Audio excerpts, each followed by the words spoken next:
Quins tipus de conjuncions hi ha? Les conjuncions, com a elements d'enllaç, poden ser coordinants o subordinants. En el cas de les conjuncions coordinants, els dos elements que enllacen tenen la mateixa categoria, mots, sintagmes o oracions. Però en el cas de les subordinants hi ha una oració principal i una de subordinada, i esta darrera està encapçalada per la conjunció. Amb els exemples ho veuràs clar. Vaig plegar a les 3 i estava molt cansada. En este cas, la conjunció i enllaça dos elements de la mateixa categoria, dos oracions. Vaig plegar a les 3, estava molt cansada. Els dos elements estan al mateix nivell, no n'hi ha cap que siga més important que l'altre. Ara mira l'exemple de conjunció subordinant. Vaig dir que plegaria a les 3. Aquí la conjunció que converteix l'oració que encapçala, plegaria a les 3, en subordinada de l'oració principal, vaig dir. No estan al mateix nivell. L'oració subordinada, que plegaria a les 3, per si sola no té sentit, necessita l'altra, depèn de l'altra. Si ha quedat clar, ho complicaré una miqueta més perquè aquestes són les dues divisions principals, però sabies que hi ha més subdivisions?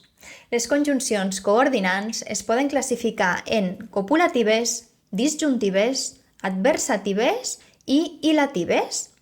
I les subordinants es divideixen en conjuncions completives i conjuncions adverbials.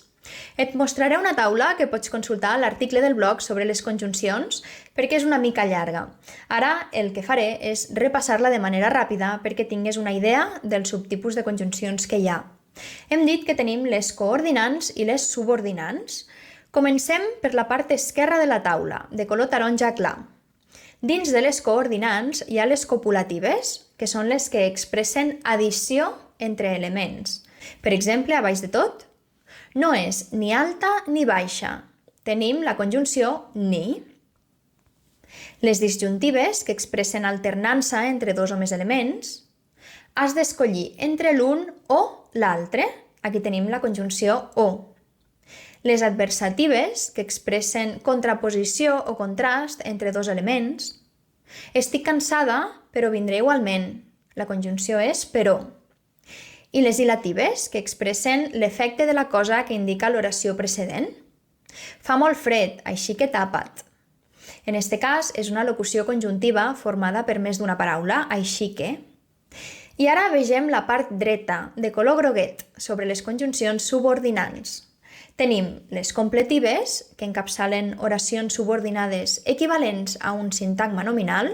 Per exemple, em va demanar que anés a casa seva. La conjunció és que. I després tenim les adverbials, que encapçalen subordinades equivalents a un sintagma adverbial o preposicional. N'hi ha de diferents tipus, de temporals, condicionals, causals, finals i concessives. Llegeixo l'exemple.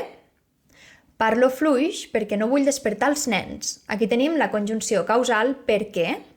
Compte, perquè aquí no seria correcte dir doncs no vull despertar els nens. Doncs no és una conjunció causal. Com et deia, trobaràs esta taula i més exemples a l'article del blog. I si vols repassar què són les oracions subordinades, et deixaré l'enllaç a l'article concret també a la descripció.